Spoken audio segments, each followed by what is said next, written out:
Another commit to this enormous 2026 class. Penn State keeps on giving a gift to West Virginia, and they keep accepting it. Can West Virginia pull off another big flip?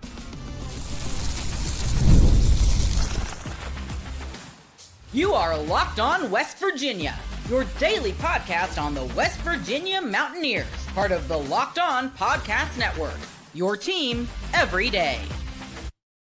And what is up, guys? Welcome back in. My name is Mountaineer Paul. I am your host. Welcome back into Locked On West Virginia, baby, where we're talking about the Mountaineers on the football side of things tonight, baby. And we're talking about it on the recruiting side of things, of course. And we're excited to be doing so with you here tonight. Thanks for making Locked On West Virginia your first listen, for being a part of the Locked On Podcast Network, where we talk about your team, the Mountaineers, every single day. On this one, we're going to be talking about a couple players. Obviously, Terry Wiggins, you know the name, one of the biggest potential commits in Penn State's class, much less West Virginia's. Some false news, in a way, was put out yesterday. His father posted 4 teams that were still in the running for his services. But what was actually happening was you can only post 5 pieces of media or 4 pieces of media at once.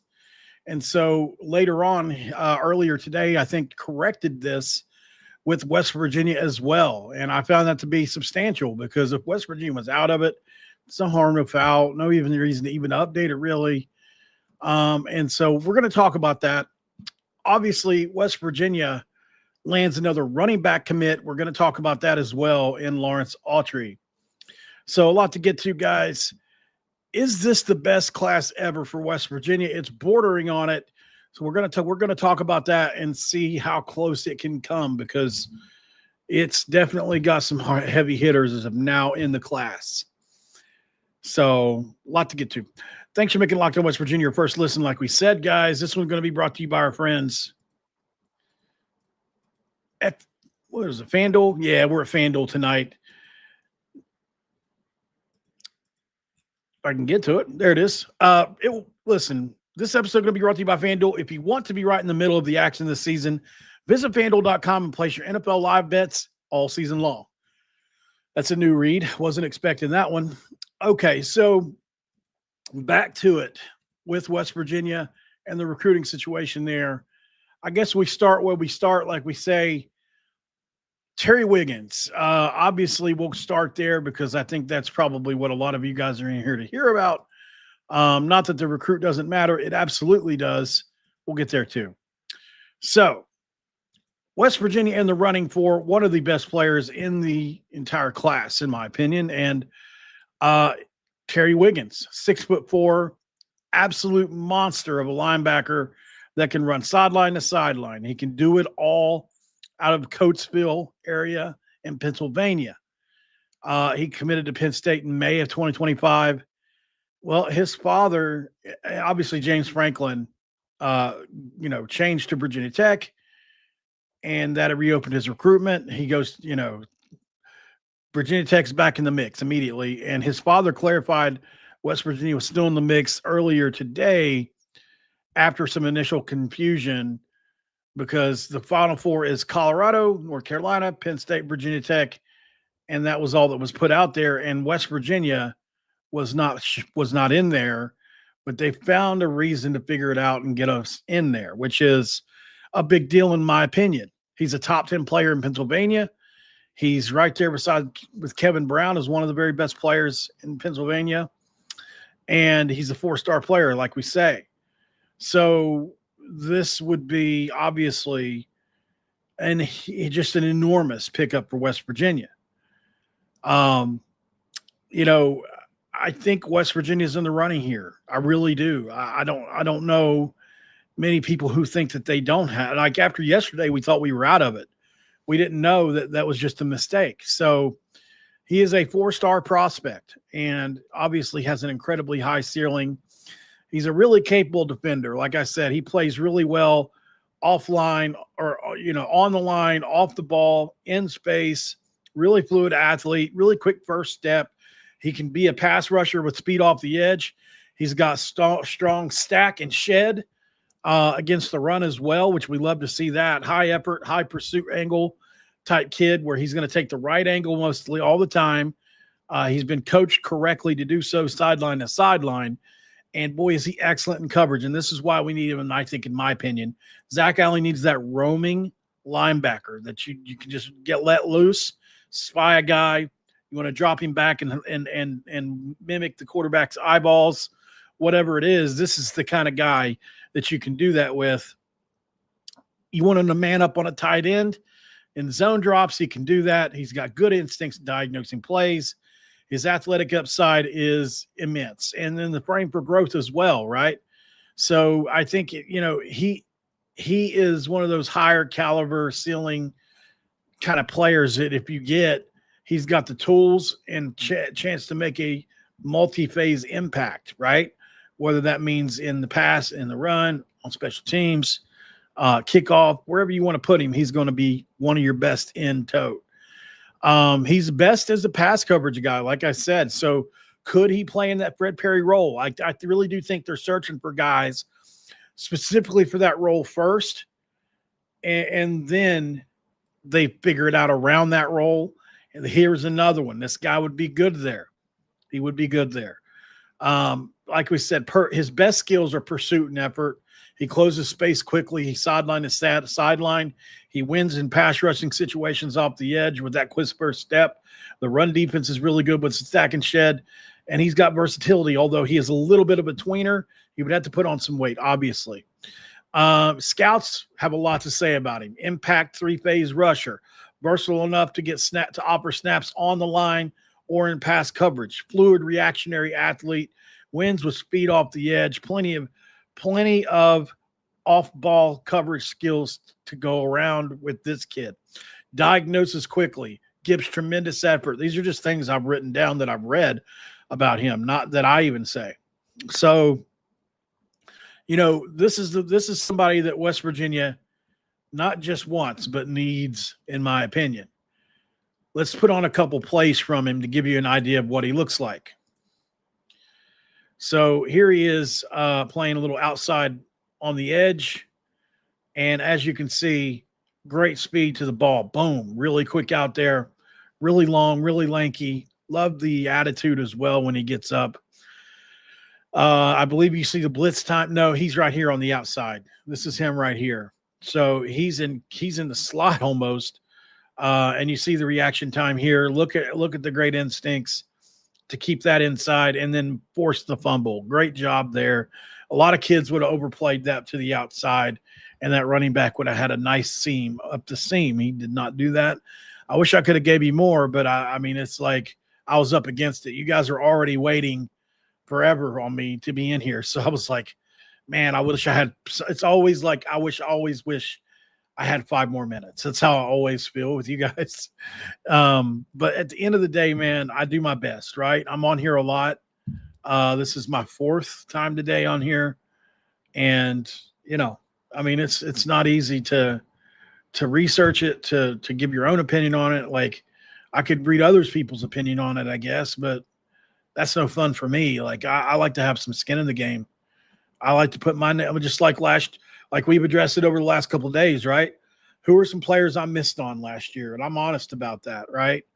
We're also going to, we also talk about players that I hit on, but I'd be lying if I said I hit more than I missed. I mean, I had Jamori Robinson with David Bailey. That's clearly that's a big, big miss. But I don't feel so bad about it because we all missed on Jamori Robinson. His situation, I think, had he been able to go through the normal camp and phase in with everybody, like, I do think he would have made a bigger impact. It's just one of those unfortunate situations. This calendar, the NCAA, he probably, I don't know. I don't want to speculate, but who knows? Did he get paid? I mean, I'm just asking a question. Did he get paid and then decide, like, after the 3 games, well, I'm checked out, 3-game suspension, or did he, zone back in? And was like, too late. He's out of shape. We know he came in out of shape. That's 100% true. Anyways, Terry Wiggins, not the only player West Virginia involved with. Obviously, Another commit to the class commits not even about an hour ago. And running back Lance Autry in a flip from Tulane. We're going to talk about him next. This episode is going to be brought to you by our friends at FanDuel. Right now with FanDuel, guys, Sundays move fast. One big play, and suddenly everything feels different. That's what makes living betting and live betting so exciting. You're not just watching the game, you're reacting in real time, right? With FanDuel, you can place live bets as the action unfolds, every drive, every momentum swing, every highlight moment. Live betting is best when the game starts to shift. A receiver gets hot, a defense tightens up, or momentum flips, and after a turnover, well, FanDuel kind of helps with that. It lets you jump into the moment if you want to. Live spreads and money lines adjust instantly. Player props update as the guys heat up. You can bet your next touchdown scores, your drive results, your totals, whatever you want, and more. If you want to keep yourself locked into every snap, drive, and possibility. So, if you want to be right in the middle of the action this season, visit FanDuel.com and place your live NFL bets all season long on FanDuel. The game moves fast, and so can you.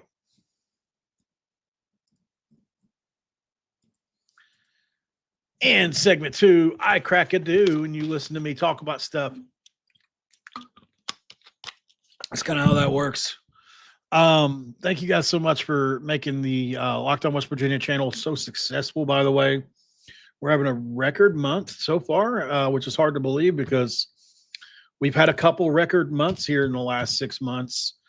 We're on pace to match, as of right now anyways, and it's a lot to do with the recruiting.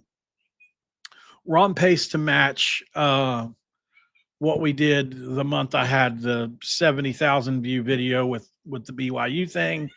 We're on pace to match that and maybe exceed it. So, you know, you don't always have to have the one big or two big videos. You can do it with 5,000 here, 6,000, you know, you can do it, you know, especially when you're in a niche market like we are. You know, you start to figure out and understand what's good for that market. Just like I like to use the comparison, you know, AEW is not going to pull the same ratings that WWE is. So what's good for AEW? They need to figure that out. I think we figured out here what's good for West Virginia, and it just so happens to be better than a lot of other teams, thankfully, like Oklahoma State. Or I'm not calling anybody out specifically. I'm just saying generally our fan base punches so far above its weight. It's crazy.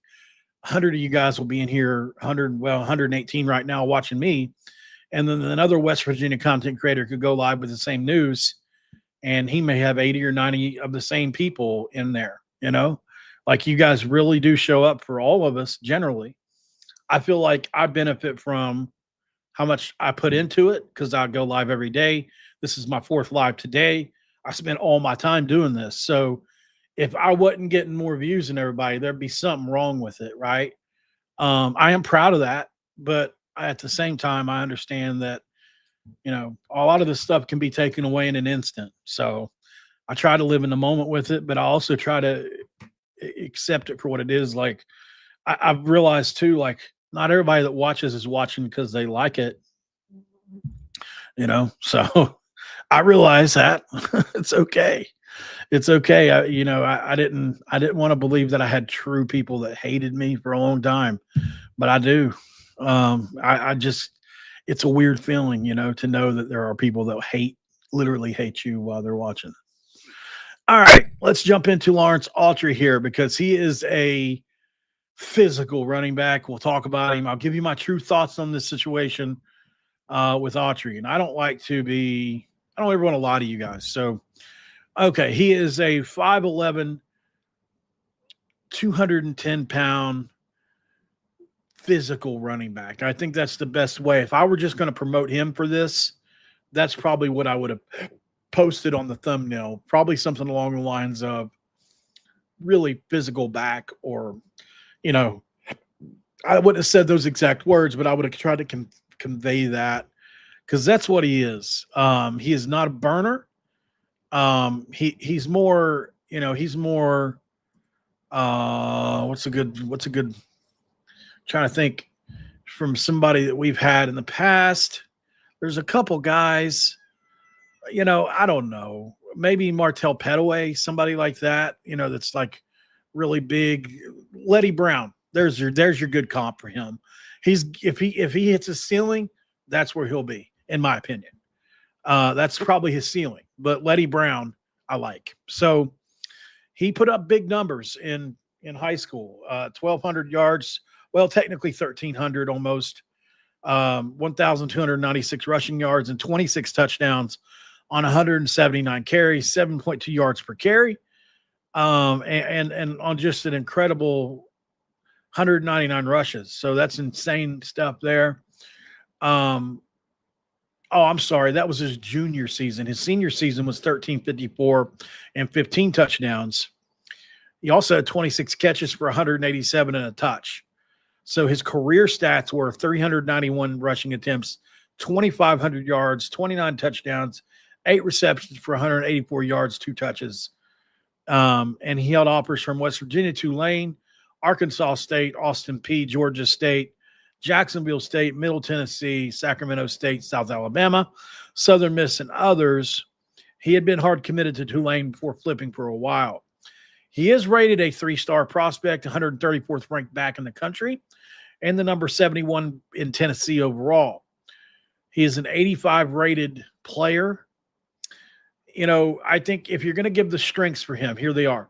He's a very productive runner. He's very sturdy. He's very compact, and he blows right through contact and with his power. That's what he has, man. And he has some burst. And is he efficient? He gets the max amount of yards he can get on each carry, which is why his high yards per carry average shows up like it does. And the touchdown production.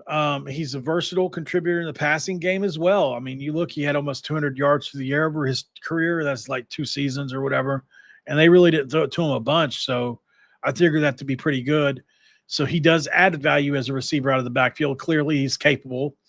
And especially if you put him on a linebacker, he would probably have the athletic advantage in most cases there. So, he's a high-volume guy.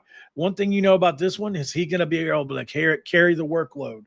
That's for sure without a drop in performance, really, right? His best skill set to me is his efficiency, like I said. High efficiency rushing, high efficiency scoring-wise. That's really all that matters, right? He had a game with 170 yards and 6 touchdowns, y'all. I mean, that's insanity, right? It's like looking at the newspaper the next day twice. Like, what is going on here?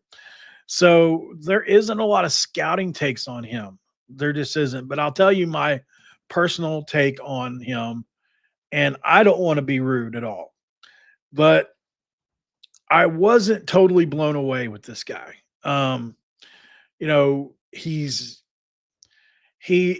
a physical downhill runner. That's what he is. He's not blowing me away with his overall speed or agility. He's got really good balance though. So he bounces off tackles well. He jukes a little here and there. I think, he's got some side to side to him, but for the most part, he is a one cut kind of guy. And I am not saying he won't be a good player someday. Just based on his high school tape, I feel like personally, if I were Rich Rod, I would drop him a little weight, but who knows what they're going to do with him. Maybe they'll add weight. I mean, I am not a professional. Just from my average eyes, I thought that he looked, there's a reason he was being recruited by Arkansas State and the group of 5, he is, he needs some development, I guess is what I'm trying to say here. He's got a ceiling. He could like I said, I think Letty Brown is where he could end up. Absolutely. And that's incredible. That's a guy that's, that played in the league. So I'm not saying he can't be that, but he has to really work because he's not physically as gifted as some other guys are, in my opinion. And that's just kind of how I see it. But at the end of the day, not everybody has to be super fast, super agile, and all that kind of stuff, right? You just don't have to be a good running back. We've seen it with, we saw it with, I mean, I could name a couple people really. We've seen it with this past year, right? I mean, it's a couple of the guys we have. Jacklich is one. Obviously, he's a guy that you look at and say, okay, he's definitely not what I would consider to be the most agile guy, but I mean, he gets it done with the size that he's.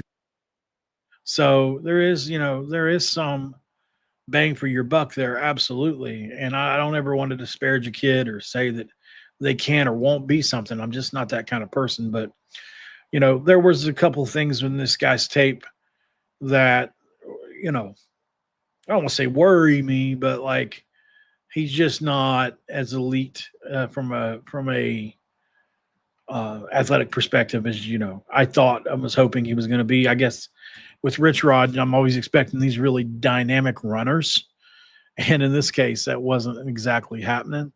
But like I said, that's not the end of the world here.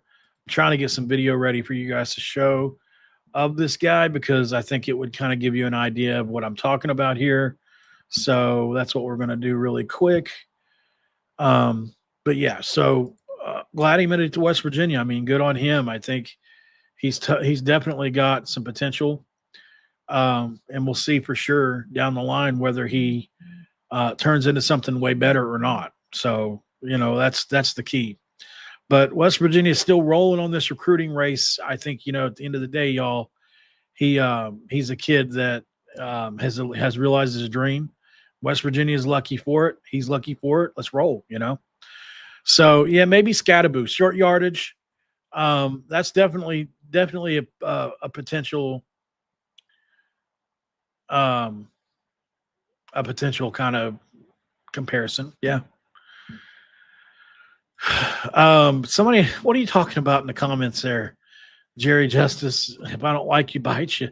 What are you talking about? I don't dislike anybody. I like everybody. I really do. I don't hate anybody on this earth. I know one thing I learned in recovery about is what I say about resentment all the time. It's like drinking poison and expecting somebody else to die. I try to stay away from that. There are people that have that for me, and they are miserable for it. But I ain't the one for it. Is this the best class West Virginia's ever signed? Let's talk about it next.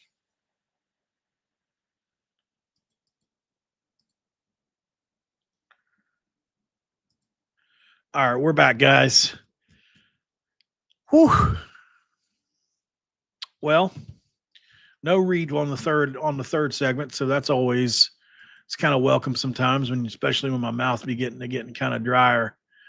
So I'm curious what you guys think about that, because is this the best class? And I'll show you guys Autry another time. We'll break down all the recruits in another segment when I can get more clips ready. But I'm just not sharing screen anymore. There's too many things that can go wrong. We have sponsors, and I never know what is going to pop up. Like we read for FanDuel, another big company could pop up, and FanDuel won't want that competitor on the screen. It can cause too much problems. So I've learned to stop sharing my screen, and trying to make sure that I keep my boss happy with that, because I didn't even think about all that before. I'm thinking, it's harmless, but it ain't. So let's look at the West Virginia football recruiting class in 2026. Okay, so it's an interesting list, isn't it? Like, there isn't as much skill talent in this thing as you've seen in the past. You've seen, in the past, it's like, remember when it was Dana Holgerson? It seemed like every other player was either a DB or a skill guy. And in this one, a little different. It's a lot of meat. Right? You got Kevin Brown, you got Deshaun Woods, you got Jonas Muya, you got Cam Mallory, you got Cade Bush, big monster tight end, at 6'5", 210 pounds, right? Just ton of weight could be put on him. You got Noah Tischendorf, a 6'3", 250-pound edge rusher. You got another 6'3", 240-pound edge rusher in Carter Kessler, right? And, you've got LaMarcus Dillard, a 6'3", 300-pound interior offensive lineman at guard. You got Camden Goforth, just an absolute monster of a human, 6'4", 300-pound offensive lineman. So in my opinion, you may not have as much skill in this class as you've had in the past. That doesn't mean it's not your best class or one of your best, because you can't get that skill anywhere without being able to move other people, like Rich Rod says, against their will with other skilled bigger guys. That's what you really need. You get skilled big guys. If you can get skilled big guys, you're going to win a lot of football games. You can get skilled little guys too, but you better have skilled big guys that can move other skilled big guys so that your skilled little guys can juke around other skilled big guys. So, this is a class that ranks in the top 35 of most. Depending on what happens tomorrow, you have yourself a top 25 class here, guys. If that happens, guarantee you this is the best class ever. We just haven't had those types of classes. I follow recruiting every year. We never finish in the top 25. It's extremely, extremely rare. I mean, I've followed it every year since probably 2008, 9, somewhere in there, heavily, to the point to where I knew who Taven Austin was when he was a sophomore or junior in high school. You know what I mean? Like, I knew who he was before we ever got him, and we weren't sure if we were going to be able to get him, or Maryland or some of the other teams that were after him. I knew who Gino and Stedman were, when they were juniors in high school. I knew who Taj Boyd was when we had him committed here before he went to Clemson. It's the most rewarding thing about following recruiting is knowing a player when they're in high school and then looking up 20 years later or whatever it is, and he's retiring from the NFL like Tavon Austin. It's a pretty wild thing to see. But yeah, I'd say since, trying to think back, I would say Tavon, obviously everybody knows, some of the more famous ones, Tavita Fanal. That was obviously just a urban legend for all of us at the time. And I didn't even know the message boards existed back then. I had no clue they existed. I didn't even know what they were, all I did was read headlines every day. I would go to Google every single day and type in West Virginia football. That's what I would type in. And then I would just read all the news articles, That was the only way I kept up with it. And Duggity Dog on YouTube. Duggity Dog used to put out every single year.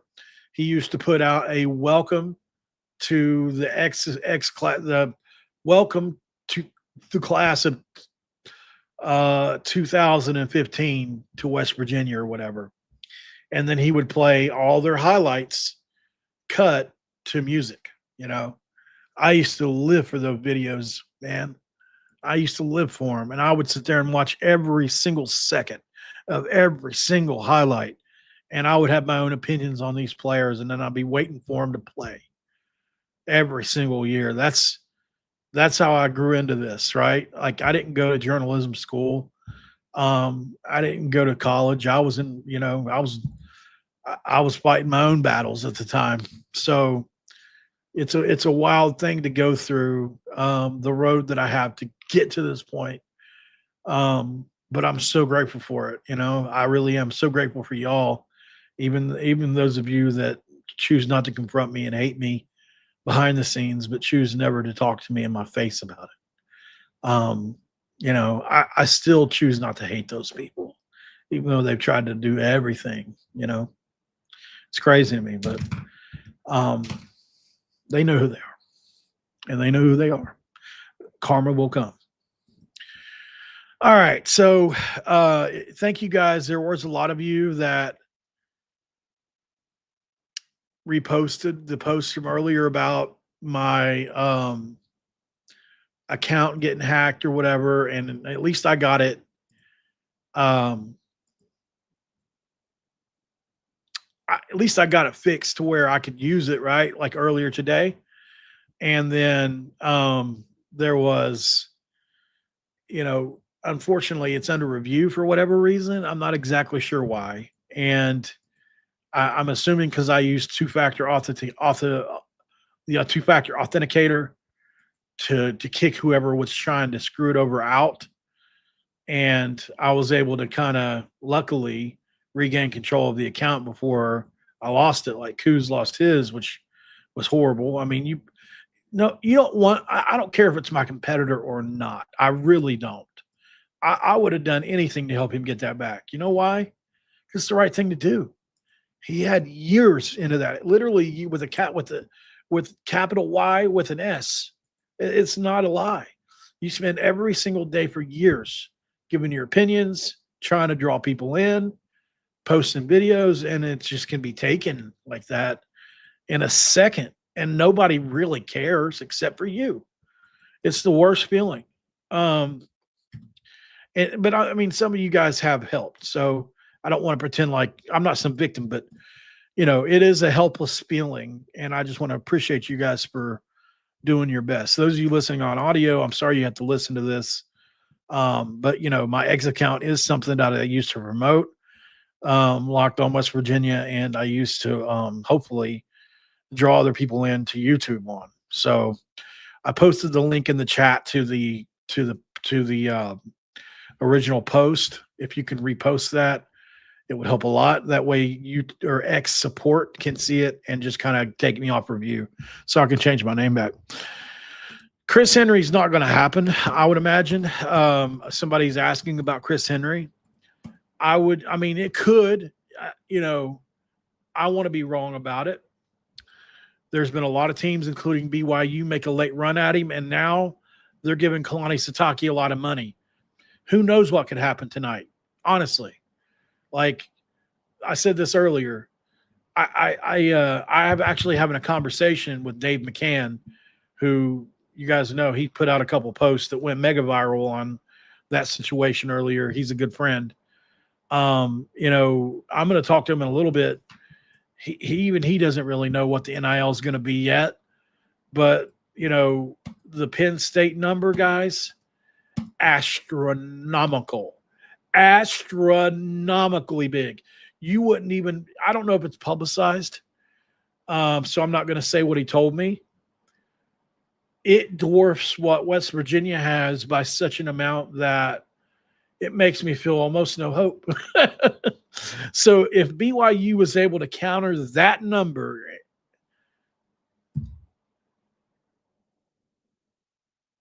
now we're talking coach's salary, I'm assuming, and coaches' salaries, maybe some facilities and NIL. But even with that, I wish I could tell you. I don't know, because if somebody can put – has the number been publicized what Penn State offered yet? Because it's – wow. I just don't want to put it out there if Dave told me that in confidence. I didn't ask him. But anyways, it's a wild scenario, man, for them. And I know West Virginia is doing their best. But the point is, on Chris Henry, there's a lot of people with a lot of money that want him. And I think personally, if you're asking my personal situation, it would be one of the best stories in the country. It would go mega viral, absolutely, if we got him. But I think it could be a waste of money. And here's why. We all know he's been pretty injured throughout his career. How would you like to spend $3-4 million on a kid and him maybe not even play, right? Or I know he'll be good if he plays. Not that. It's just I think about what else you can get instead of this one player. While it's a great story and would do a lot for our program, it'd bring other great players in and all that stuff. I do believe that. I mean, the kid that just the kid that just came out of Old Dominion today, 1,500 rushing yards, 3,500 passing yards, 1,000,000 touchdowns. Just give him $4 million if you're going to do that. I'd rather have him. You know, give us a star quarterback. Go get us a Cam Ward type player where you know for sure to next year you've got your quarterback, or go get 2 or 3 offensive linemen in the portal that is like, okay, everybody wants these guys, but we got them, like that kind of thing. I don't want the transfer that hadn't played yet, but he was a 5-star player, or, well, maybe not 5-star, but like I seen the Tennessee guy. He's transferring from Tennessee. He's a redshirt freshman, but he's not played, and he's, well, I mean, that's great. I mean, that's really good. There's a lot of potential there. What's that do for us this year, though? I just wonder. So those are my thoughts. My final thoughts.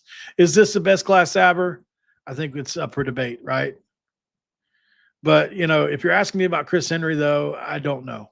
I don't think anybody really does outside of the coaching staffs at all the teams, and they don't even probably know yet. I mean, it's a decision that may not be made right up until the last minute. I might do a poll later on it if my account gets fixed. I might do it anyway. Would you rather have, let's just say the number is, let's say you got to give Chris Henry $1.5 million a year over 2 years. Would you rather spend $3 million on 2 offensive linemen or on a 5-star receiver? Honest question. I know which way I'd probably go. So thank you guys so much for being here. We will jump out of here on that note. And I got to stop talking today, man. I've been on here all day. Dylan knows. Dylan called me at 9:00 this morning, and I've been on here since. Dylan's in the chat.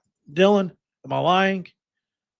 I've been on this computer since 9 a.m. He called me at 9 a.m. to let me know that my account was hacked. And I haven't stopped since. So I do need a break. Appreciate you guys. 12-hour days are great. That's why we're doing good, but I need a break. My brain gets turned into mush sometimes. All right, guys. I love you.